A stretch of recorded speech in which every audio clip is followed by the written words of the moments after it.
What if I told you that one of the biggest geopolitical stories of this year wasn't another missile strike or another round of fighting between Israel and Iran, but a document signed quietly in Mecca?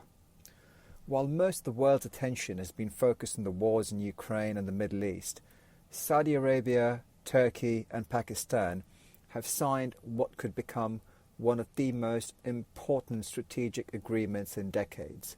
It's called the Mecca Joint Defense Agreement, and if it develops into something more than a symbolic declaration, we may one day look back on it as the moment the Middle East began building its own security architecture, less dependent on Washington and increasingly shaped by regional powers themselves. The agreement commits the three countries to deepen military cooperation and include a collective defense provision under which an attack on one member is treated as an attack on all three. But before we get ahead of ourselves, let's ask a much more important question.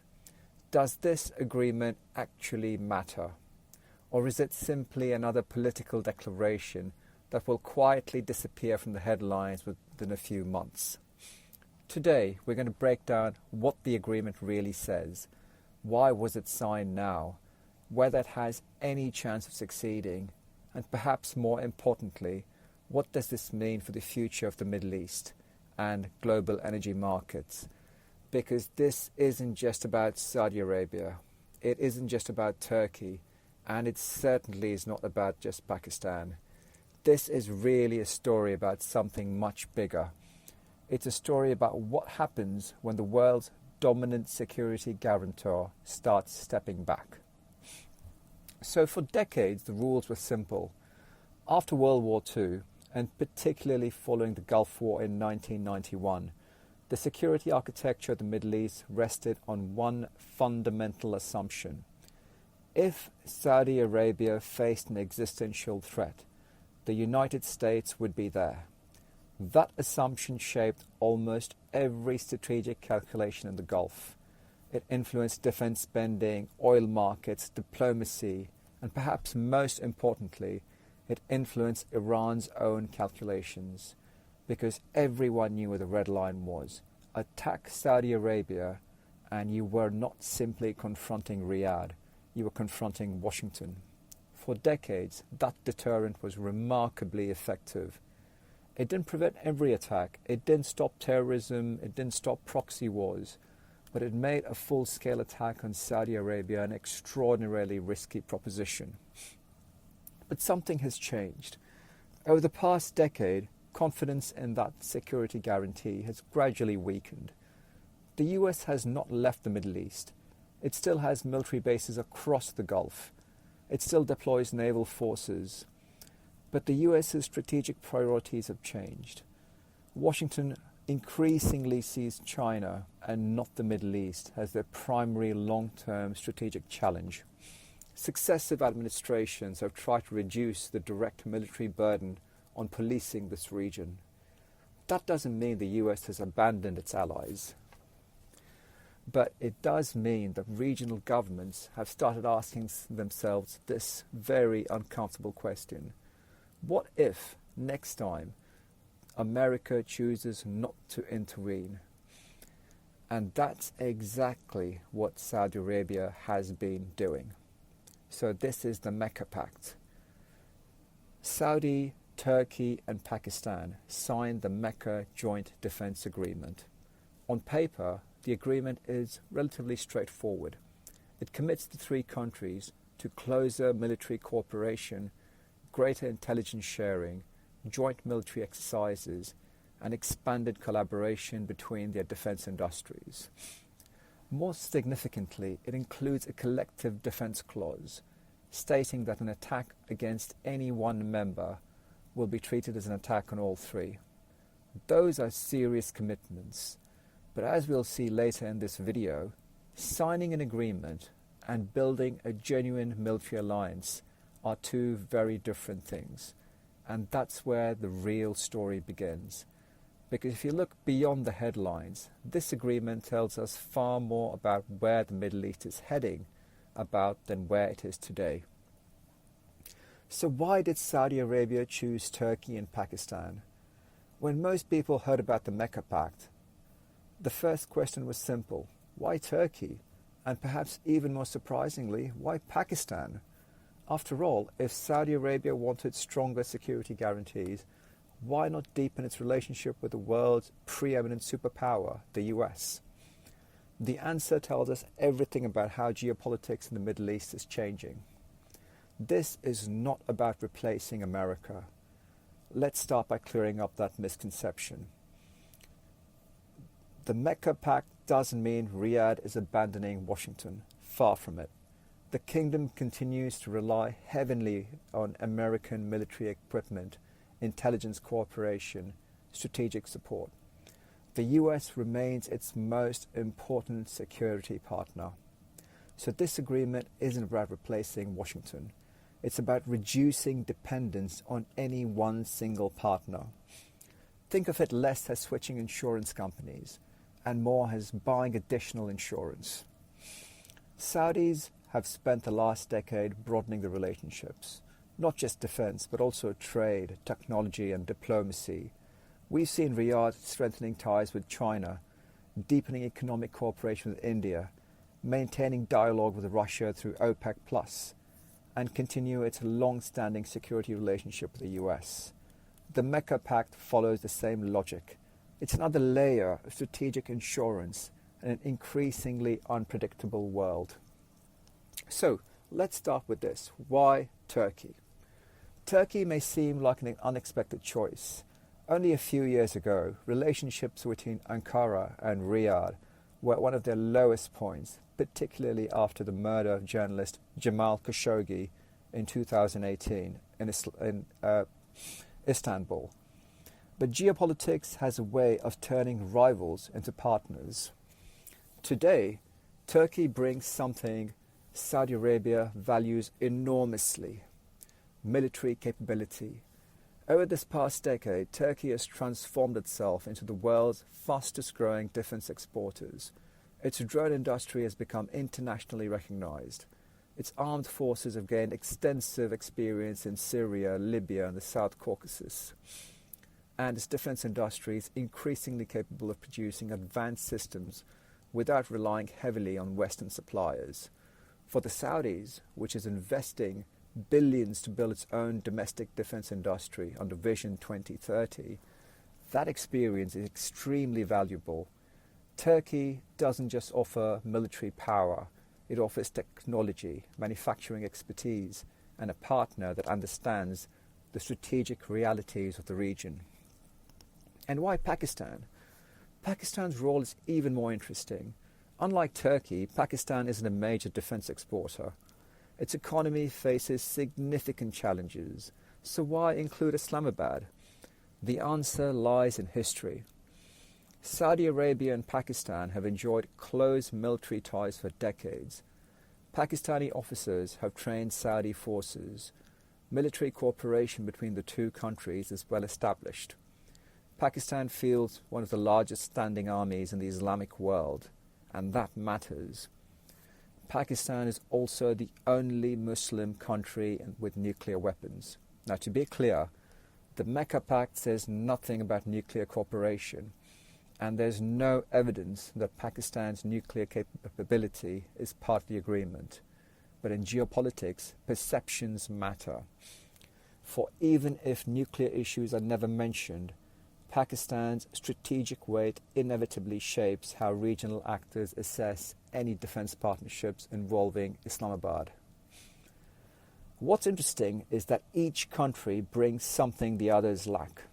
Saudi Arabia brings financial strength. Turkey brings military technology and operational experience. Pakistan contributes manpower and a long-standing military cooperations with strategic depth. Individually, each country has limitations. Together, they begin to look much more significant, and that's exactly why this agreement deserves attention. But this is a different kind of alliance.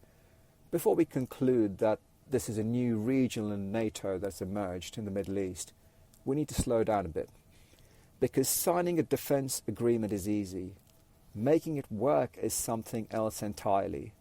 History is full of impressive-looking alliances that never evolved beyond political symbolism.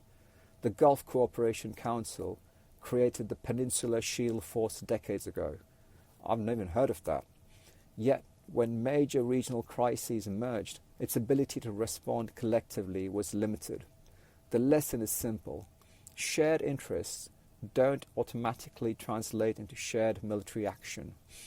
And that brings us to the biggest question surrounding the Mecca Pact. If Saudi Arabia came under attack tomorrow, would Turkey and Pakistan really go to war? Because the answer to that question determines whether this agreement becomes one of the most important strategic developments of the decade, or simply another well-worded diplomatic declaration. So this is where we go into the next session. Will the Mecca Pact actually work? Because so far, everything we've discussed sounds very impressive. But on paper, it sounds remarkably similar to NATO. Here's the question that really matters. Would Turkey and Pakistan actually fight alongside Saudi Arabia if the kingdom came under attack? Because that is the difference between a genuine military alliance and a political declaration. Let's compare this to NATO. Whenever a new defense pact is announced, the world instinctively compares that to NATO. It's understandable. NATO's Article 5 is perhaps the most famous collective defense commitment in modern history. An attack on one member is considered an attack on all. That principle has helped deter conflict in Europe for more than 70 years. But NATO wasn't created overnight. It took decades to become the alliance we know today. Its members built integrated command structures, standardized military procedures, shared intelligence systems, joint planning. But most importantly, they built trust. Military alliances are not created by signing agreements. They're created by years of operating together. And that's why NATO works. Not because of the words in the treaty, but because every member believes the other would actually respond. And that's exactly where the Mecca Pact faces its biggest challenge. And that is the credibility problem. Let's imagine a crisis. Suppose Iran launched a direct missile attack against Saudi Arabia. Would Turkish fighter jets immediately deploy? Would Pakistani ground forces arrive in the kingdom? Would Ankara or Islamabad risk a direct military confrontation with Tehran? The honest answer is, I don't know. And that's because the agreement itself doesn't answer those questions. Collective defense clauses only deter adversaries if they are viewed as credible. If there is uncertainty over whether allies would actually intervene, the deterrent effect becomes weaker. This isn't a criticism of the agreement. It's simply the reality facing every new alliance. Credibility isn't declared, it's earned. And bear in mind, Iran is watching also. Of course, Saudi Arabia isn't the only country analyzing this agreement. Iran is doing exactly the same thing. Tehran will be asking its own questions. Is this merely symbolic, or does it represent the beginning of something much larger? That's an important distinction, because if Iran concludes that the agreement is larger, more political, its strategic calculations may not change very much. But if, in the next few years, the three countries begin integrating their militaries, sharing real-time intelligence, conducting regular joint exercises, then the equation changes, not overnight, but gradually. And in geopolitics, gradual shifts often matter most. So for the Mecca Pact, what does success really look like? I actually think many of us are asking the wrong question. The Mecca Pact doesn't need to become another NATO to be successful. Its purpose isn't necessarily to create a permanent multinational fighting force. It's to make potential adversaries pause. Imagine you're sitting in Tehran. A decade ago, your military planners only needed to consider Saudi Arabia's response. Today, you also have to consider Turkey, you've got to consider Pakistan. And even if those countries never fire a single shot, they've already complicated your calculations. And that's what deterrence is all about. Not guaranteeing that conflict never happens, but increasing the uncertainty, risks and potential costs for anyone considering military action. But the real test begins now. Signing the agreement was the easy part, because for the next 12 to 24 months will tell us whether this Mecca Pact is becoming a genuine strategic partnership or simply just another diplomatic headline. There are 5 things I'll be watching very closely. First, do the 3 countries establish a permanent joint military planning headquarters? Number 2, do they begin integrating air and missile defense systems? Number 3, do intelligence services share information in a meaningful and sustained way? The 4th, do we see major joint military exercises becoming routine rather than symbolic? And the 5th and final point, do Saudi Arabia and Turkey begin co-producing advanced defense systems under Vision 2030? If these things start happening, then this agreement becomes much more significant. If they don't, then the Mecca Pact risks becoming another ambiguous, well, rather ambitious regional initiative that generates headlines but deliver limited change. But there's also one more problem. Even if the alliance works exactly as planned, there is one challenge it still doesn't solve. Because the greatest threat facing the Saudis today isn't necessarily a conventional invasion. It's something much harder to deter. It's proxy warfare, drones, missiles, maritime disruption. And that's where the story becomes especially important for energy markets, because protecting oil infrastructure from asymmetric attacks is a very different challenge from deterring a nation state. So why should energy markets be paying attention? Because the answer is simple. Because what happens in the Gulf doesn't stay in the Gulf. It affects the price of petrol you put in your car, the cost of heating your home, electricity prices, inflation, and ultimately the global economy. Look at a map of global energy flows. Roughly a fifth of the world's oil passes through the Strait of Hormuz. Qatar is one of the world's largest exporters of liquefied natural gas. The UAE is a major oil exporter. This relatively small stretch of water has an outsized influence on global energy markets. When investors become worried about security in the region, oil prices move, freight rates increase, energy companies reassess risk. Markets don't wait for infrastructure to be damaged. They price the possibility that it might be. Let's look back in history as recent as 2019 from a place called Abqaiq, because if anyone doubts how vulnerable energy infrastructure can be, they may need to only look back at September 2019. In a matter of minutes, coordinated drone and missile attacks struck Saudi Arabia's Abqaiq processing facility and the Kuwait oil field. The attacks temporarily disrupted around 5% of global oil supply. 5% from one single missile strike. Bear in mind, that means 5 to 7 million barrels of oil that could not be produced. Oil prices surged almost 20% when markets reopened. It was one of the sharpest single-day increases in modern history. But perhaps the biggest surprise wasn't the attack itself. It was how inexpensive the weapons were compared to the value of the infrastructure they targeted. The economics were extraordinary. Relatively cheap drones worth about maybe a few $1,000s against facilities worth billions of dollars. That changed how governments thought about energy security. It changed how traders thought about geopolitical risk. So the question now is, can the Mecca Pact prevent another Abqaiq attack? And this is where expectations need to be realistic. This agreement may strengthen deterrence against a conventional military attack, but that's not the primary threat Saudi Arabia faces today. Its biggest challenge comes from asymmetric warfare from proxies. Proxies operating across Yemen, Iraq and elsewhere, like the Houthis, the Popular Islamic Liberation Fronts in Iraq, and some of the Shiite militias across the region. These threats are far harder to deter because they don't always involve direct state responsibility.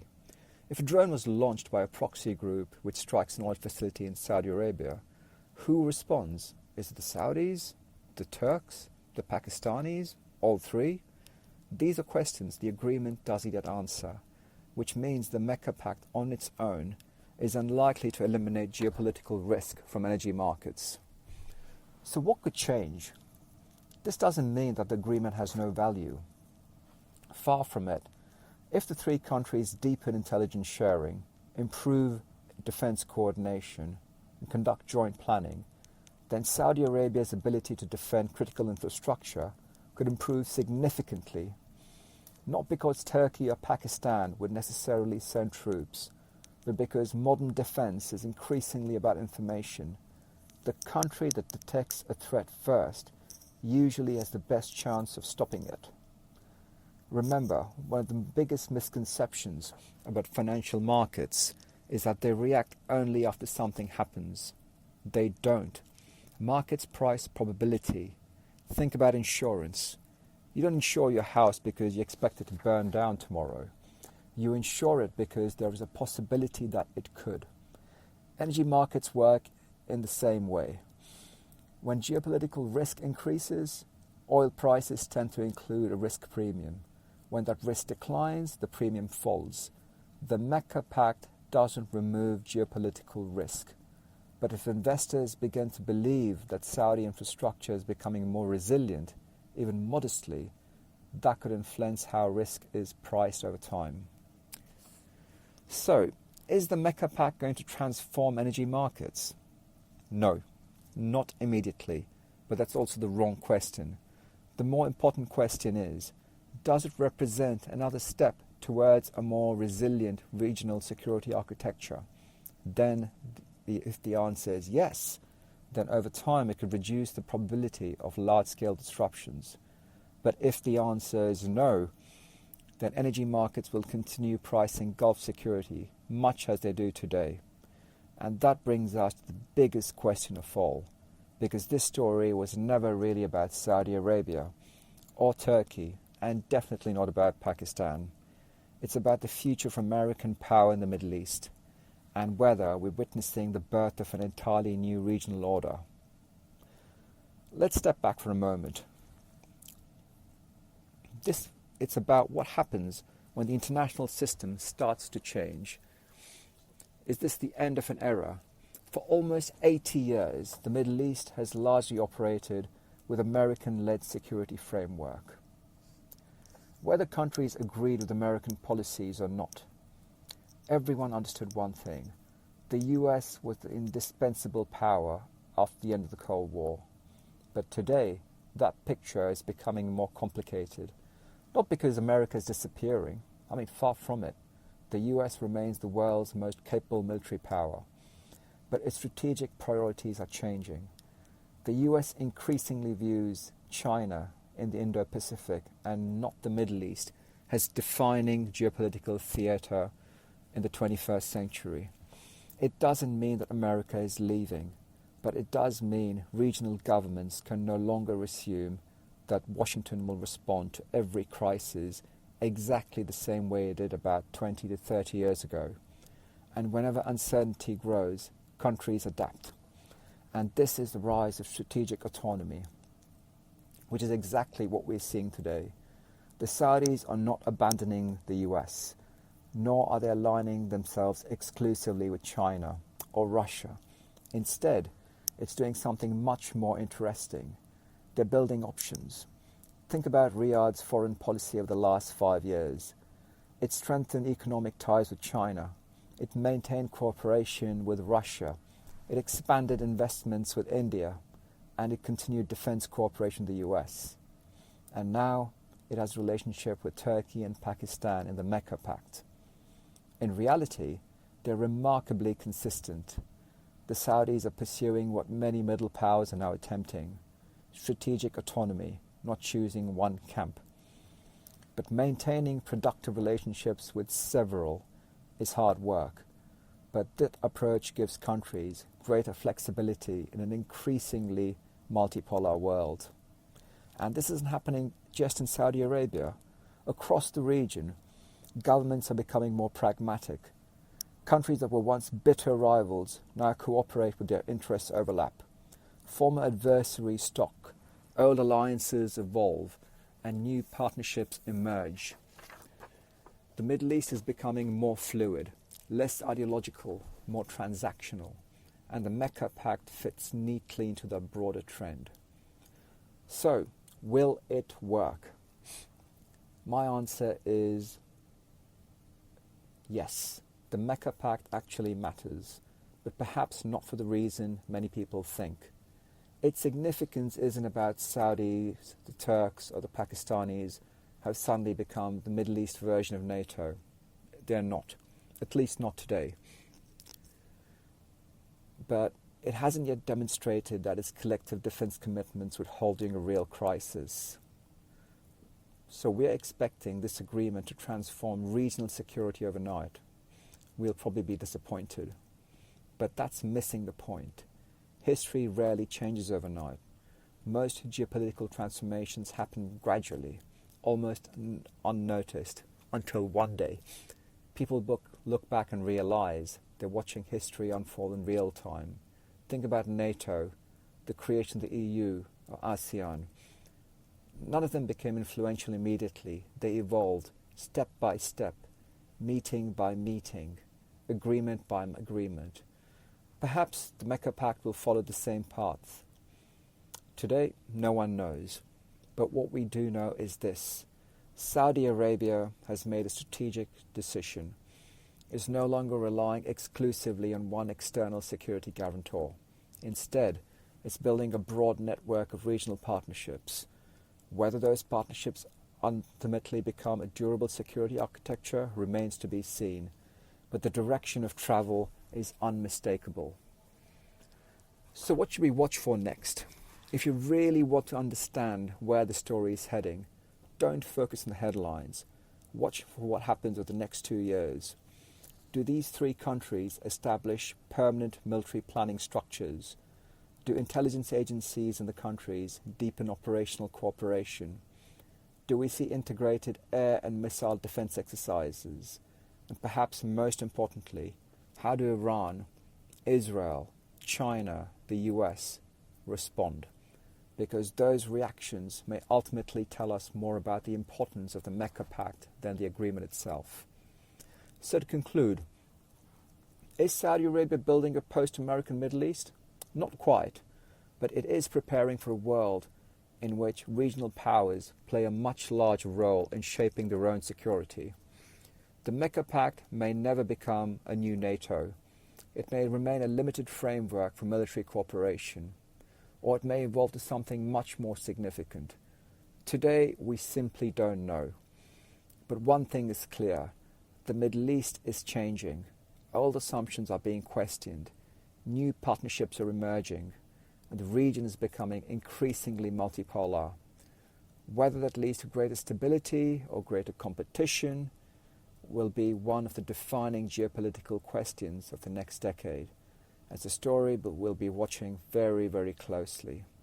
If you found this analysis useful, subscribe for more in-depth discussions on geopolitics, energy markets, and the forces shaping the global economy. Thank you for watching. I'll see you in the next one.